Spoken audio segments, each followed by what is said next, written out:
o invoices ay maaring maging impractical kung yun ang ire-require. Tama po ba?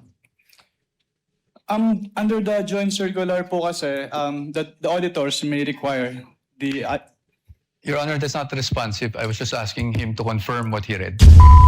Ito na ho ang isa sa pinakaabangan ng ating mga kasama dito sa PH Update. Cross-examination na ho nitong COA officer na to at ang sasalansan dyan, itong si Attorney Michael Poe. Pero bago yan, isang like at isang subscribe. Masaya na ho tayo dyan sa mga gusto sumali sa ating community. Yung join button, nandyan lang ho sa baba. Rekta na ho kaagad tayo dyan sa cross-examination and defense. Dito sa witness ng nitong si Rocketman. Game! Mr. Wamil, we shall continue with your testimony and you shall be testifying under the same oath. You understand, sir? Ito na. Kindly respond through the mic. Okay po, Your Honor. sheet. We shall now proceed with the cross-examination of the counsel for respondent. Attorney Poa, you may proceed when you're ready. Thank you, Your Honor. This is Thank it.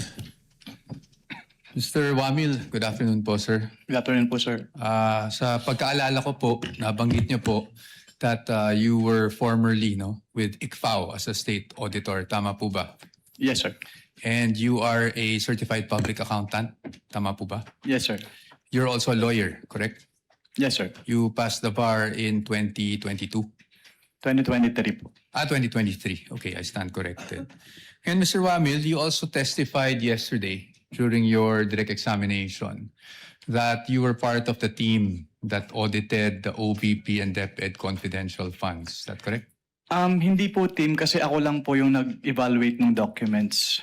Ikaw mismo, basically nag-evaluate ng documents. Tama po ba? Yes po, sir. Okay, just so maintindihan lang namin how ICFAO conducts its audit. Yung mga auditors po ba, do they go to the field and observe itong mga confidential operations in person or? Since what we do po is compliance audit, we base our audit on the documents being submitted to the ICFAO. Okay. And do you get special training as auditors pagdating sa how confidential or intelligence operations are conducted? We base po our observations on the provisions naman po ng Joint Circular 2000. Praktisado. Kasi nung nag-practice sila, talagang mayroong kunyaring defense, mayroong kunyaring prosecution. Cross-examine yan si COA officer. Nung nag-practice sila, dyan sa House of Representatives siguro.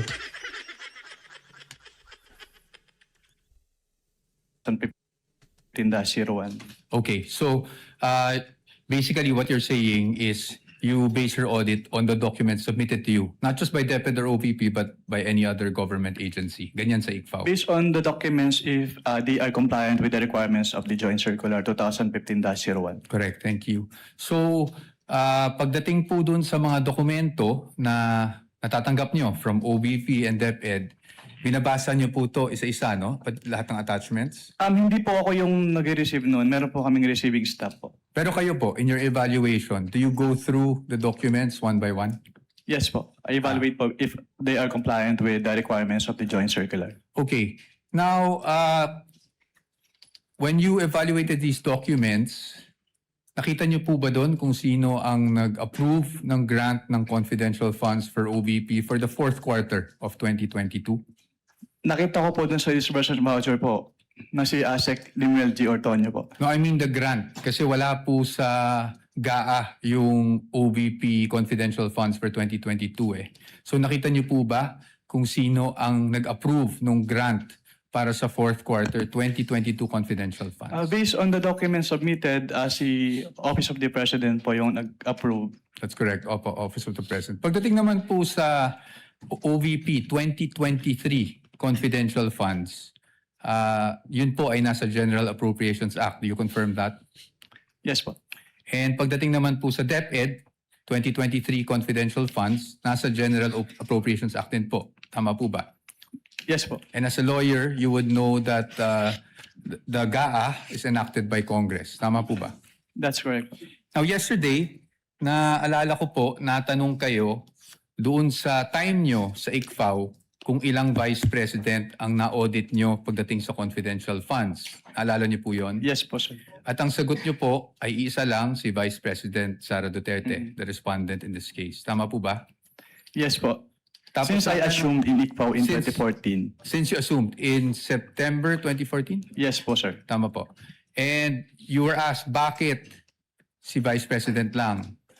Naalala niyo yung tanong na yun? Yes po. At ang sagot niyo po, kasi since you assumed siya lang po ang Vice President na nagkaroon ng appropriations for confidential funds. Tama po ba? Yes po. Since September 2014 po na nag-assume ako. Apo. Now, I'm showing you a document. If I may approach the witness, Your Honor. Counsel may approach. Naku, yan na. Pagka, I am showing you a document Ito na. Counsel from entitled the prosecutor. Kinakabahan na si Kapuno nito. Naku, ito na. First may also Oh, yes. approach. Should they so desire. I'm showing you a document, and this document is from the Department of Budget and Management, Ayos, entitled Special Allotment Release Order, dated. Medyo malabo lang po yung document, no? December 22, 2014. Makita niyo po yan? At ang purpose po is to cover confidential activities for fiscal year 2014. You see that? Yes, sir. And nung December 22, 2014, nasa ICFAO na po kayo. Tama po ba? Naku, nataranda na. Nataranda na ito si Mr. Wamil. Wamil pangalan niya. We have a clear Nataranda here po. na. Date of issue, December 22, 2014. Yes po. Nasa ikaw na po. Tama po ba? Mm. At hindi po si Vice President Sara Duterte ang Vice President ng mga panahon na yun. Tama po ba? Yes po. Pero na-liquidate po ba yan? That's the question. That's the question to ICFAO actually because Ba't tinatanong mo si Atty. Poa? Hindi na natawat ang Luis. yun po yung, ang pinapakita ko lang sa inyo is nagkaroon po ng confidential funds. Ang Office of the Vice President noong 2014 issued December 22, 2014. Based on that document po, Meron. Meron. You confirm. But that's okay, no? Because maybe you were just not aware yesterday when you were asked the question. I just wanted to put that on record because marami na rin pong lumalabas sa social media na si Vice President Sara Duterte lang ang Vice President na nagkaroon ng confidential funds. Confidential fund. Hindi you totoo. confirm- Hindi totoo yan ha. Hindi totoo. Confirm that, sir. Your Honors, just a manifestation. This has not been pre-marked. We just came upon this document yesterday after the statements were made. So upon the agreement made during pre-trial, we request that this be marked as exhibit for the defense D-1-167-DE. -OVP. Let it be so marked. Thank you, Your Honors. Provisional only, Your Honor. Yes, of course, subject to the objections of the prosecution when the time is Of course, at appropriate. the proper time. Thank you, Your Honor. And we will provide the prosecution with a copy as well. Kindly you do know- that after, perhaps later on, after the trial, or now too, so that it can be made a subject matter of redirect. Should the counsel for the panel of prosecutors so malabo. desire. I can give you Photocopy. just a photo. We would like to manifest that this is just a printout, Your Honor, and a photocopy that we retrieved from the Office of the Vice President. Noted. Okay. Ito, bibigyan ba natin to? Okay, hindi na. Okay. Anyway, Mr. Witness, nung pinag-aaralan ko yung nature ng confidential funds, may mga issuances akong nakita aside from yung JC 2015-01 na parating yung nami-mention kahapon and today. And that is COA Circular 92-985. Yun po ba ay familiar sa inyo? can you repeat? I can give you a copy. Your Honor, I am giving the witness a copy of a document entitled Commission on Audit Circular Number 92-385 dated October 21, 1992. For the reference of the court, this was marked as Exhibit D-1-155.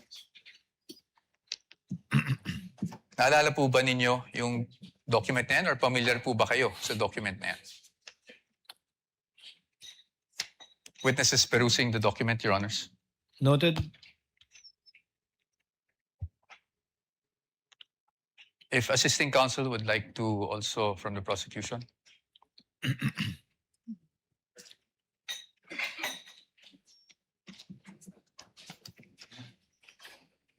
Witness will please answer. Are you, Are you familiar familiar? with that document? I am not familiar po with that document. Okay. That's okay. Meron lang po ditong whereas clauses. I won't ask you about the entire document anyway. Meron lang po ditong whereas clauses on the first page. Can you see that, Mr. Witness? Whereas clauses. I would just want you to read the fourth whereas clause. Ito pa. Ma'am, you want to come here so you'd have a better view. Just the fourth whereas clause. Can you please read that out loud for the record? Attorney Capunan, it's also flashed on the screen.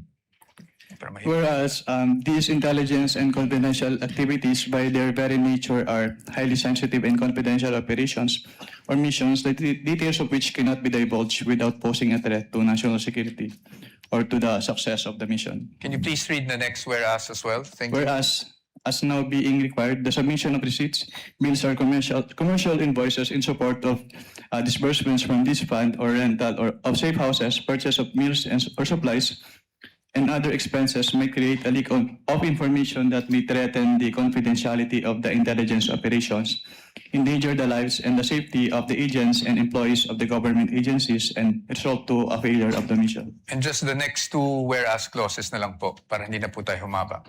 Whereas in many instances, it is impractical and sometimes impossible to obtain such receipts, bills, or commercial invoices during intelligence operations. Whereas by its very nature, the use of confidential intelligence and or confidential funds requires an approach allowing more flexibility in intelligence operations. Thank you, Mr. Witness. Manifestation, Your Honor. First of all, this exhibit presented by counsel for the respondent is dated October 1, 1992, Your Honor. Whereas the joint circular cited as basis by this witness, Your Honor, is dated 2015, Your Honor. There is no indication here.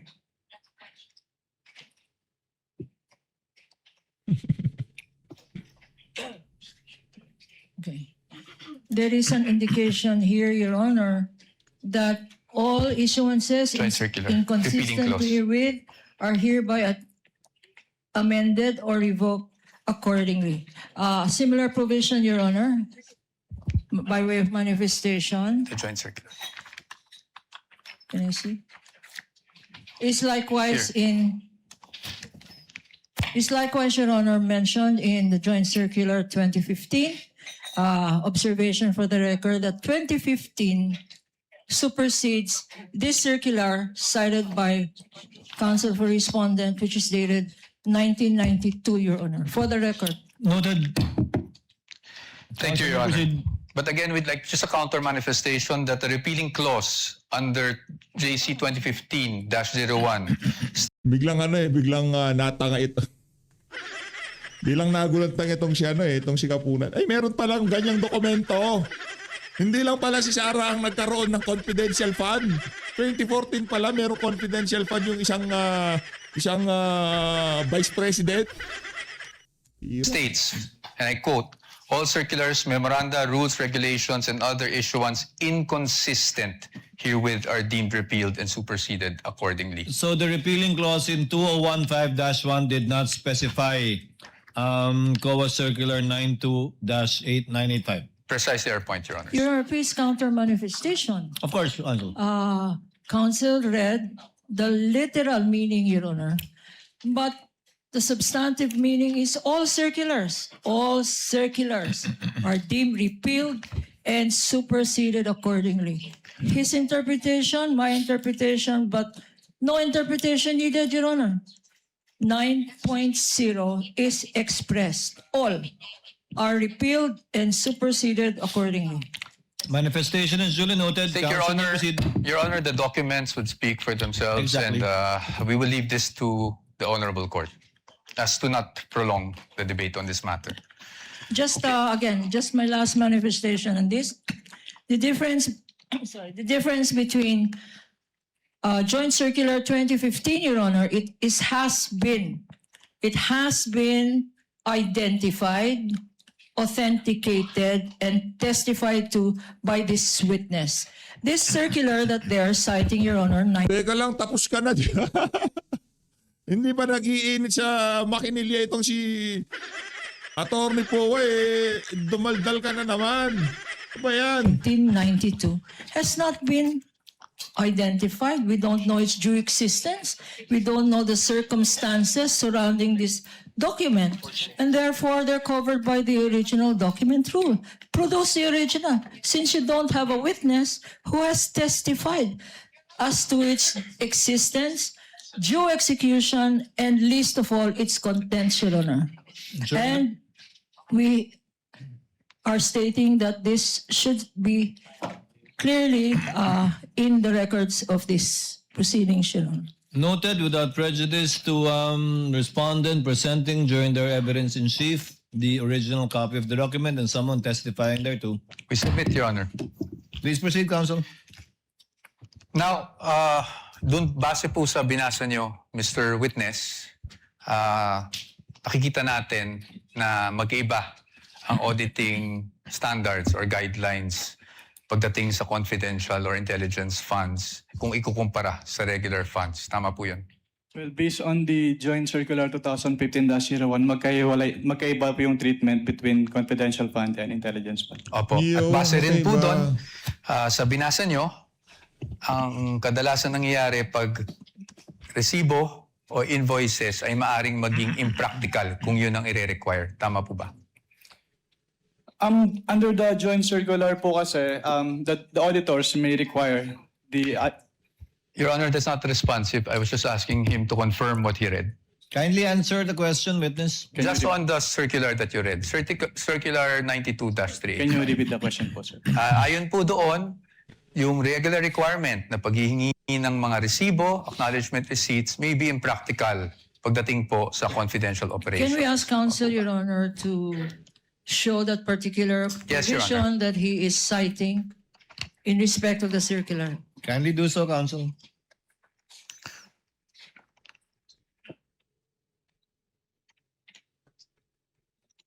Tama po ba? Ang sabi po dito ay during intelligence operations. Yes, tama po ba? As stated po dito, during intelligence operations. Okay. Thank you. Well, I'll accept that answer, Your Honor. Now, punta naman po tayo doon sa nature ng confidential operations. No? You would agree with me na pagdating po sa confidential operations, delikado po pag nagkakaroon ng leak of information. Tama po ba? Can you repeat your question? Naku, Delikado po kung magkaroon ng leak ng mga information na nakukuha patay sa isang kanina, 2 araw na ha, Lunes, pinagtatanong ka nitong si Kapunan, ang sharp, ang talas ng pandinig mo, pambihira ka. Ngayon, si Atty. Michael Poe na nagtatanong sa'yo, ba't parang confidential Nabibingi operation. eh. Tama Given po. the classified nature of- Misleading, Your Honor. I'm think just the asking witness- for I his think the opinion. witness would have been able to answer. Witness may answer. Given the classified nature of Yes. the confidential fund. Yes, thank you, Mr. Witness. In fact, you being a lawyer, you know that there are laws prohibiting the unauthorized disclosure of confidential information, correct? Can you repeat po? You being a lawyer, sir, you are aware that there are laws prohibiting the unauthorized disclosure of confidential Nabingi na nga. information, correct? Can you state what specific laws po yung... Revised Penal Code under Article 229, for example, on the revelation of secrets. Yes po. Yes, Republic Act 3019, Section 3, Paragraph K, on unauthorized divulging of confidential information, correct? Yes po. And you being a public officer under 6713, alam niyo rin po na hindi po pwedeng basta-basta mag-disclose without the authority ng mga confidential information. Tama po ba? Yes po.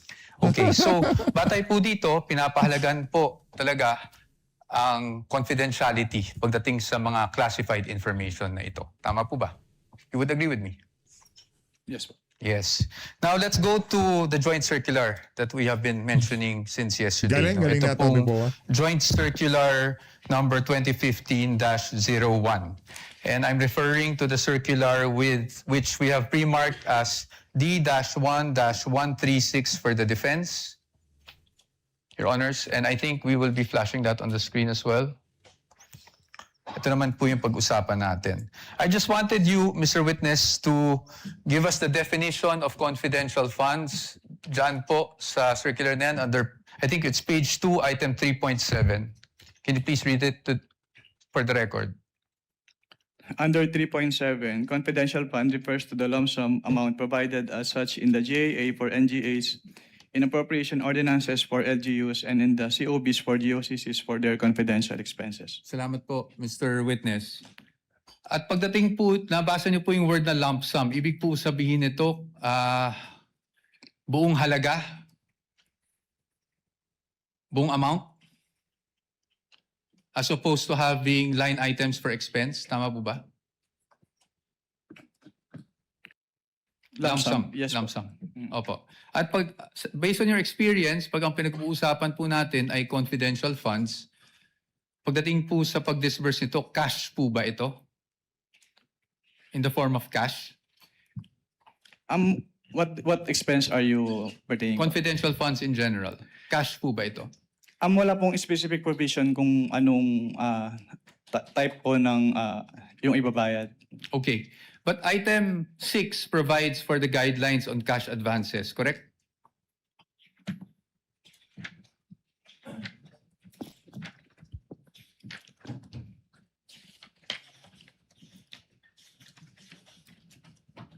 Based on this document po, yes po. Yes po. And I refer you now to item 6.1.2. Diyan po, sinasabi po ng provision na yan na ang maaari lang mag-avail ng cash advance pagdating sa confidential funds ay ang isang designated bonded special disbursing officer or SDO, or kung wala mang ganong designated SDO ay ang head of agency, correct? Yes po.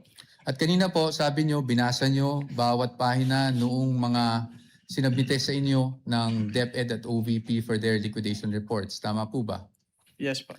At you would be aware na ang STO po para po sa OVP ay si Ms. Gina Acosta. Tama po ba? Based on the documents submitted, yes po. Yes, thank you. At pagdating naman po sa DepEd, Mr. Witness, ang SDO po ay si Mr. Edward Fajarda. Tama po ba?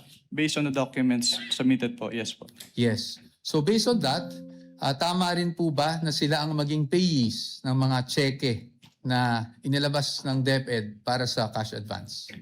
Yes po. Tama po. At sila, tama rin po na silang nag-encash ng mga cheque dahil silang payee. Tama Yes po. Yes po. Yes. So they complied with 6.1.2, correct? What do you mean complied po? Complied with the requirements of 6.1.2 na ang SDO po ang kumuha ng cash advance at siya po nag-encash ng cheque. Hindi po hindi lang nabibingi ha. Itong si Sir, pagka tinatanong na siya nitong si Atty. Poa, natatanong. Your Honor, please misleading. That's not the only requirement in 6.1.1. 6.1.2, Your Honor. There are other requirements here. Can counsel be specific? I'm just asking, Because- Your Honor. This is a blanket, he is saying, and so therefore, there is compliance here. I'm In asking- particular, Thank you. I appreciate po What the... does counsel for respondents say? I appreciate naman po the objection of the good counsel. So I will be more specific. Ang unfair talaga nito mga taga-prosecution na yun, na mga to. Kanina, nung mga nakalipas na araw, si Kapunan, dakdak lang ng dakdak. Itong defense, sinayaan lang silang magsalita. Oh, okay, yan. O, dokumento, okay yan, walang problema. Parehas lang naman kami ng ano yan, tag dito, ng ebidensya. Okay lang yan. Ano na yan, common evidence namin yan. Sige, tuloy-tuloy lang. O nga, si Atty. Poa na, meron na misleading, meron na kung ano-ano kaloko. Pambihira. Tama po. Nag-comply po na ang SDO ang payee sa cheque at ang SDO po ang nag-encash. Yun lang po. Just on that part.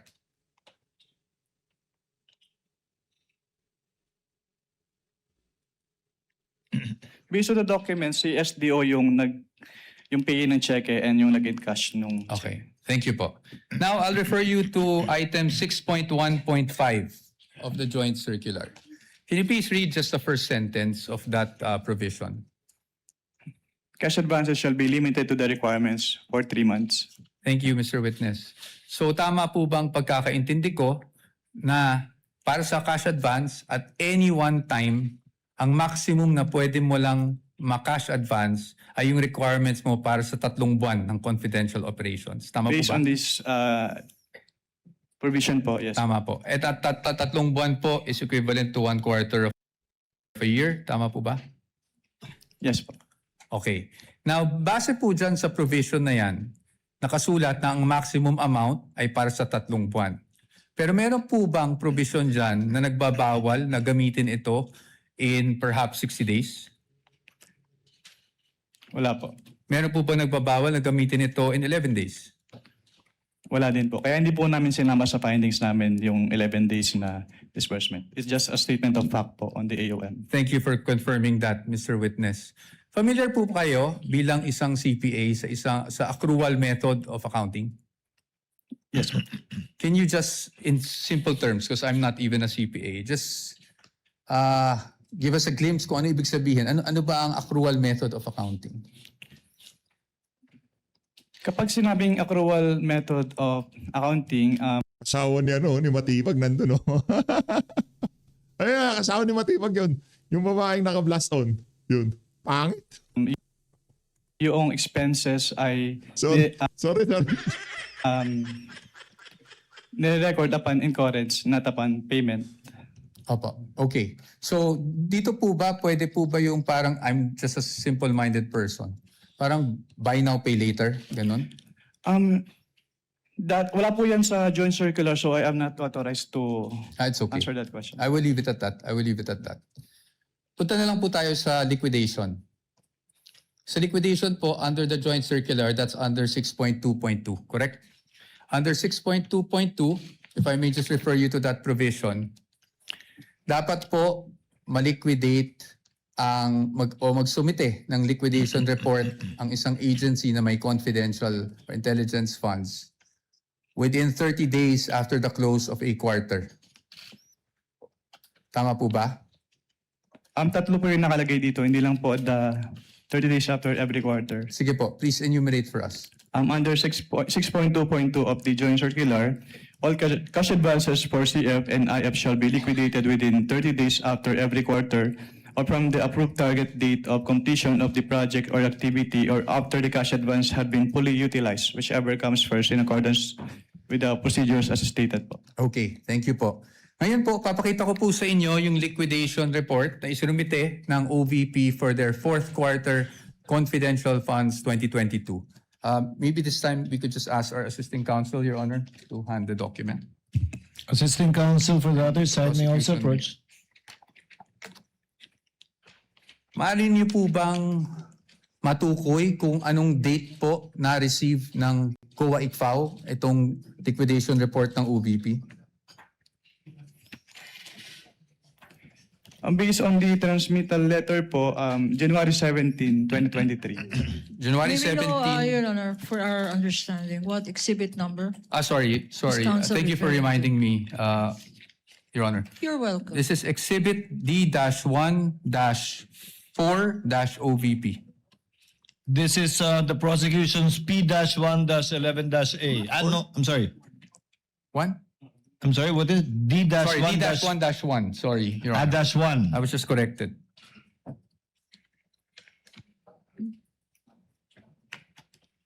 Counsel, Your may Honor, proceed. for the record, this is not a common exhibit, Your Honor. Duly noted. Now, base po sa date na nabasa nyo, compliant po ba na within the 30-day period ay nakapag-submit sila? Yung act lang po ng pag-submission, na pag-submit rather, ng liquidation report. Based on this document po, yes po. Yes po. And kung mapapansin nyo po, doon po sa transmittal, meron pong isang checklist. Tama po ba? Yes, sir. And I will refer you now to item 6.2.2.3 of the joint circular. Ayon po sa 6.2.3 ng nasabing Joint Circular 2015-01, ang gagawin po ng receiving officer ng COA-ICFAO ay titingnan po yung checklist, tapos susuriin po yung mga dokumentong isinumite ng ahensya, yung mga attachments, kung pasok siya doon sa checklist of supporting documents na kinakailangan. Tama po ba? Can you repeat your question po? Ayon po sa 6.2.2.3, ang receiving officer ng COA-ICFAO ay titingnan yung checklist and then titingnan din, susuriin yung mga naka-attach na dokumento kung compliant siya dun sa checklist. Tama po ba? Yes po, based on the joint circular. Based on that same provision, kung yun po ay kompleto, tatanggapin po ng COA-ICFAO. Tama po ba? Yes po. At pag hindi po kompleto o meaning kulang po yung mga attached documents, yun po ay dapat ibalik ng COA-ICFAO sa ahensya at hindi muna tatanggapin. Tama po ba? Yes po. Based And on in- this provision po. Opo. And in this case, because of the receiving stamp, would you say na tinanggap po ng ICFAO ang submission ng OVP? As stamp po nung ICFAO, yes po. Okay. Thank you, Mr. Witness. Now, basing on this document na natanggap ng COA-ICFAO on January 17, 2023, ang kanilang liquidation report, meaning the OVP for the fourth quarter 2022 confidential funds. It took more or less 8 months for COA to issue its official finding. Tama po ba? Yes po. I am showing you a copy of the AOMs that you issued and that were also presented yesterday. May we know the exhibit number, Your Honor? Yes, Your Honor. I will get to that.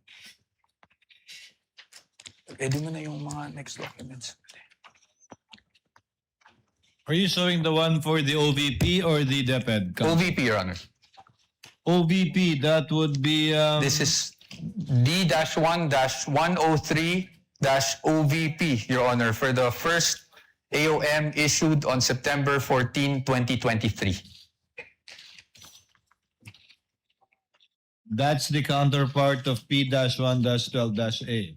And isunod ko na po yung pangalawang AOM na na-issue on October 3, 2023. This is D-1-104-OVP for the defense. Which is P-1-12-B for the prosecution. Opo. Thank you. Now, Mr. Witness, napansin ko na yung date is September 14, nung 2023, ng una niyong AOM. Tama po ba? Yes po. And that was actually just a few days after the budget hearing of COA held August 24, 2023, kung saan may mga legislators that, asked COA to look into the OVP confidential funds. Are you aware of that? Just if you're aware. I am not aware of that. That's okay. Now, I'll just move on to the AOMs themselves. No? Now, kahapon nasasabi niyo po na nagkakaproblema tayo sa, may nakita kayong finding doon sa physical and financial plan. Tama po ba? Yes sir. Ng OVP.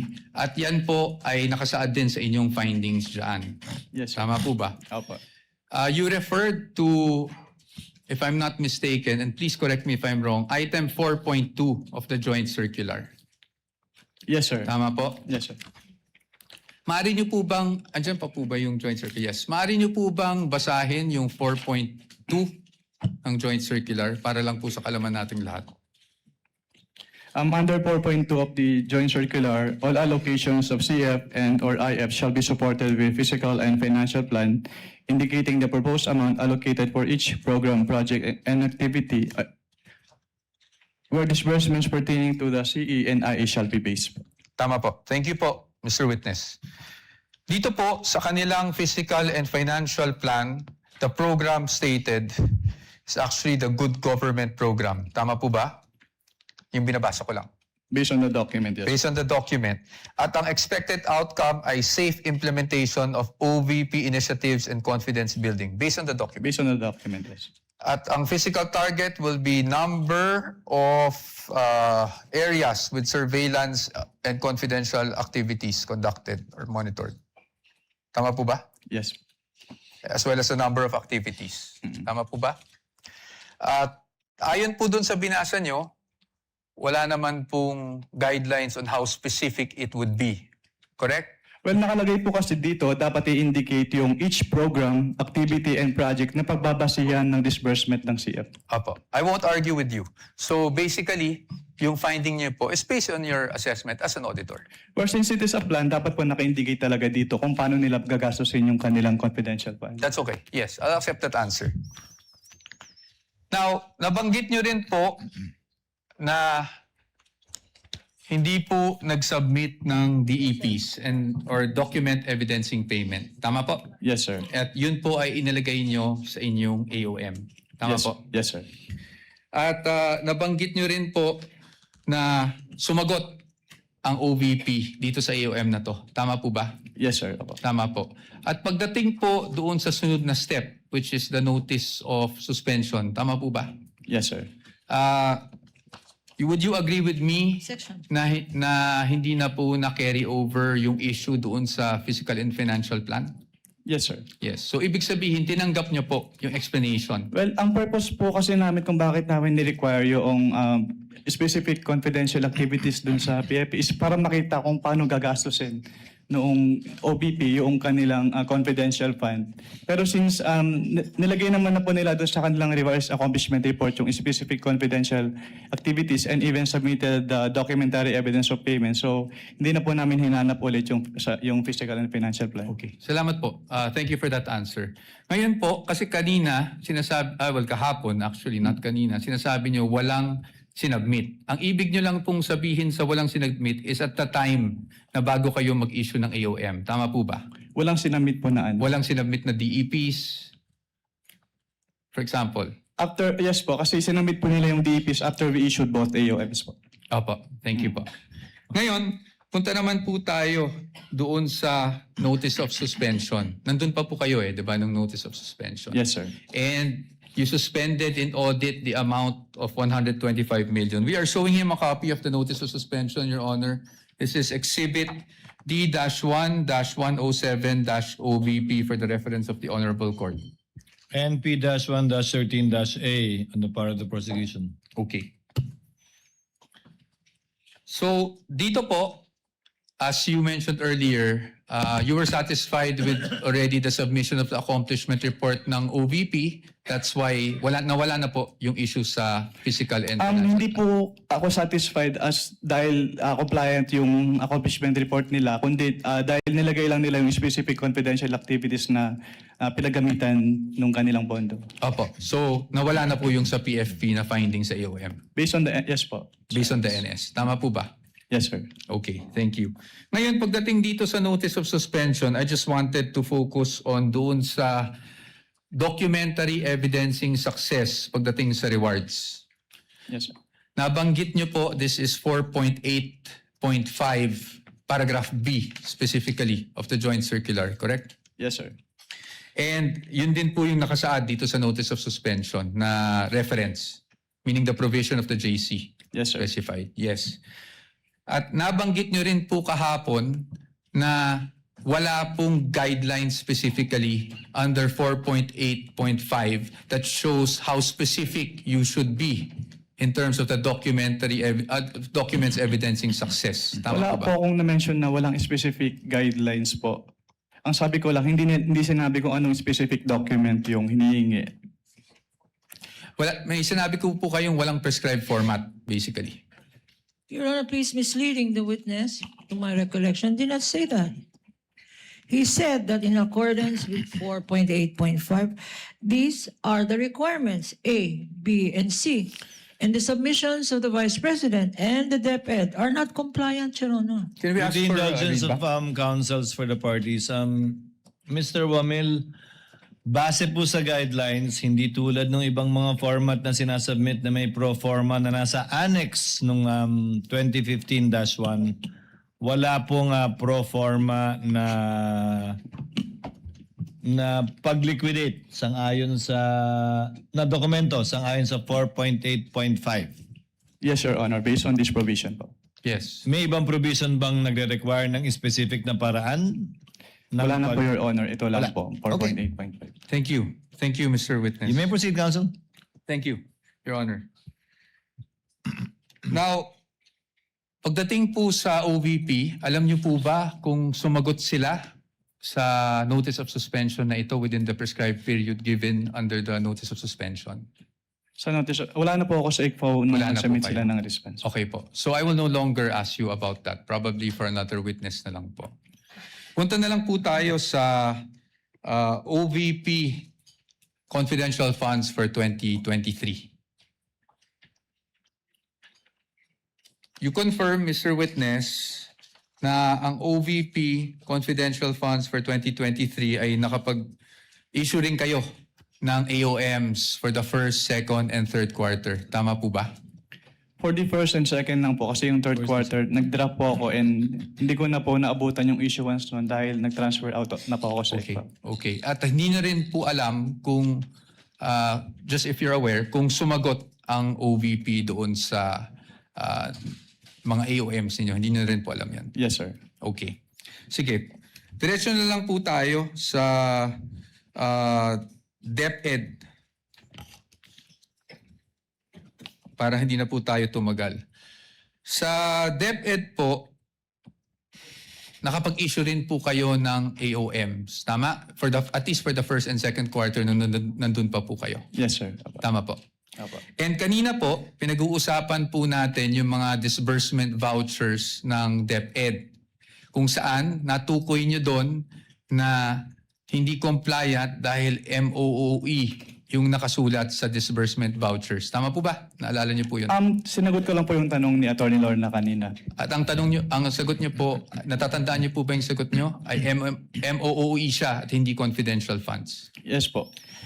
Now, Mr. Witness, I will show you a page of the General Appropriations Act.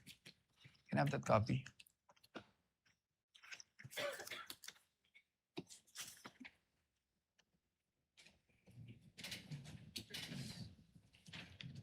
And for reference, Your Honors, this is Exhibit D-1-14-DE, Your Honors. And D-1-42-DE for the defense. Counsel may approach the witness as well as counsel for the panel of prosecutors. Ito lang, ma'am. Titignan ko.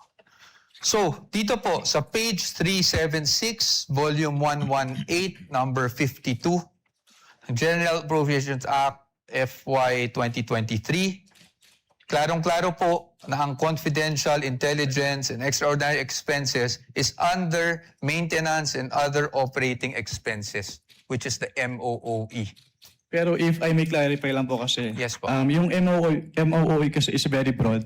So Yes hindi lang confidential fund yung covered niya. Apo, we will get to that, Your Honor. Your Honor, please. DV. Saan nakasulat? Thank you. Kaya po dito, sa ating naging disbursement Your voucher, Honor, with due respect to counsel. yes, of With course. permission of Manifestation Attorney again in the Poa, document. yes. Again, this Observations document, and manifestations, counsel? Your Honor, this document violates the original document rule. First, it is a photocopy. It is not even a photocopy of anything that is certified, Your Honor. Although, under the original document rule, you can dispense with the presentation of the original. If you present the original first and then substitute a copy, because a copy, a photocopy, is now considered likewise, if properly authenticated, as an original. This is a scrap of paper, Your Honor. We don't even know. General Appropriations Act. Of who? Of which administration? And consisting of how many pages, Your Honor? Saan?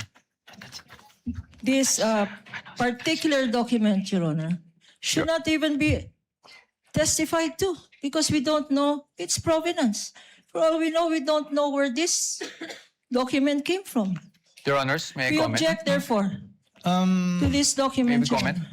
What is the comment of Attorney Poa? Your Honors, the copy we are showing is actually a certified true copy of the Commission on Audit, certified by Davin E. Bakay. Your Honors. Certified true copy of the part of the GA? Yes, Your Honors. Anyway, Counsel, we will be ruling on the admissibility of these documents when the formal offer is made after the presentation of evidence in chief by the respondents. We submit, Your Honor, but as another observation, Your Honor, we are aware, I think counsel is aware, that if you produce and you ask questions on a portion of a document, then you are compelled to produce the whole document, Your Honor. We want this on file. Produce the whole GAA. For all we know, Your Honor, there may be provisions in that GAA which contradicts the provision he's saying. So he is compelled under the rules, Your Honor. In addition to the rules of admissibility, he is compelled to produce the whole GAA. And we want that on record, Your Honor. Presiding officer has already ruled the manifestation and objection of the counsel is duly noted. Counsel may proceed. Thank you, Your Honor. And under the disbursement voucher, Exhibit D-1-58-DE, nakasulat po na MOOE, replenishment of cash advance under maintenance and other operating expenses authorized under page 376 of RA number 11936, which is precisely the page of the GAA. Pero marami po kasing nakalagay na expense items under MOOE in this page po. Okay, we will accept that answer, Mr. Witness. Now, Mr. Witness, pagdating po sa DepEd confidential funds, as you mentioned, you issued the first two AOMs. Yes, sir. Tama po. I mean, AOM for the first and second quarter. Rather. Yes, sir. Pero hindi nyo na po natanggap yung response. Hindi Kasi na- wala na kayo sa ICFAO. Yes, sir. But would you know, just curious, would you know kung ano yung present status nitong mga AOMs na to? Hindi po. I don't have personal knowledge about that. Okay. So you wouldn't know of whether may credit notice o wala? Yes, sir. Oh, but since you're an auditor, ano po ang ibig sabihin ng credit notice para sa isang auditor? Kapag sinabing credit notice, yung document submitted ay already passed in audit na po. Opo, pass in audit, meaning allowed? Yes po. Allowed in But subject to the reopening of the audit later Apa. on po. Okay. Thank you, Mr. Witness. Ngayon, Mr. Witness, since hanggang doon lang naman, no, yung naging saklaw talaga ng inyong service, I don't want to prolong this any longer. Gusto ko lang makita, based on your findings, AOM, diba? Tapos yung notice of suspension para sa OVP and the AOMs for DepEd, these are preliminary findings, correct? Yes po, kasi nire-require pa naman sa agency na mag-justify yung findings and submit the documents being sought po dun sa... Opo. At based po dito sa findings ninyo, wala namang pong expressly nakasulat na may misappropriation at this point. Actually, yung presumption of misuse kasi nasa item 8.3 na kapag hindi nag-liquidate or failure of liquidation of the accountable officers upon due demand shall be a prima facie evidence that such fund has been put to I am- personal benefit or Yes. misuse. But I am just asking for the response na meron po bang expressly nakasulat sa mga findings ninyo? Ask and answer, Your Honor. It is in That is a 8.3. presumption po. So hindi Opo. kailangan isabihin. May expressly po ba na nakasulat na may ni isang kusing na napunta sa bulsa ng Vice Presidente? Ask and answer, Your Honor. Wait, don't answer. Uy. That question, Your Honor, has been asked and answered. We ask for a Sustained. ruling, Your Honor. Sustained, counsel. I think where you're getting at, modify your question. You can get it. Okay. So, basically po, ang findings nyo ay preliminary lamang. Wala pong any conclusive finding pa as to any misappropriation. Yun lang po ang tanong ko. Ang sabi kasi sa circular, upon failure to liquidate, No, meron I ng am asking, presumption. Your Honor. Ask the and witness answer, is not Your Honor. responding. No, You the already witness said, Asking if it's... The witness is not responsive. Kindly respond. I think the question is quite simple, Yun lang naman Mr. po. Wamil. Preliminary pa lang. So wala pang any conclusive finding as to any misappropriation. Yun na lang po. Para lang po masagot nyo na ng diretso. Hindi naman po kasi kailangang i-state doon sa findings. Again, Your Honor, non-responsive. Let the presiding officer be the one to do it, or try to do it. Kapag ka nag-issue po kayo ng AOM, Audit Observation Memorandum, failure to liquidate na po ba yun? O may mga observation pa lang kayo? Kailan masasabing may failure to liquidate na? Pag may notice of disallowance na, notice of suspension, o AOM pa lang? Nakalagay po kasi sa Joint Circular, Your Honor, under 8.3, failure to liquidate by the accountable officer upon due demand shall be a prima facie evidence. Opo, again, Mr. Wamila, yung pag-issue niyo po ba ng AOM, pasok na sa failure to liquidate upon due demand o hindi pa po? Hindi po sa AOM, Your Honor. Kasi wala pong due demand sa AOM. Yes po. At may sasabi mo rin bang wala pang failure to liquidate? O meron na? Pag sa AOM po wala, pero pag sa NS po, since meron ng first issuance which is considered as demand, so meron na po sa NS. So As per AOM siya. wala pa, pag NS meron Meron na. meron ng demand at Opo. meron ng failure to liquidate. Opo, since sa AOM po, nire-require na silang i-justify and i-submit yung mga documents na hindi nila na-submit. Pero sa AOM wala pa nga ganun. Yes po, Your Honor. Okay. Counsel, your witness. Thank you. And lastly, gusto ko lang to ma-clarify. Of course, the witness was a state auditor of the ICFAO. So recommendatory lang po ang function ninyo. Hindi po kayo nagde-decide pagdating sa, lalong-lalo na pagdating sa notice of disallowance. Tama po ba? Yes po. It's the function of the commission proper. Thank you. Thank you, Mr. Wamil, Attorney Wamil. I thank you for your patience. That is all for this witness, Your Honor. Thank Unless you, there's anything else. counsel for respondent.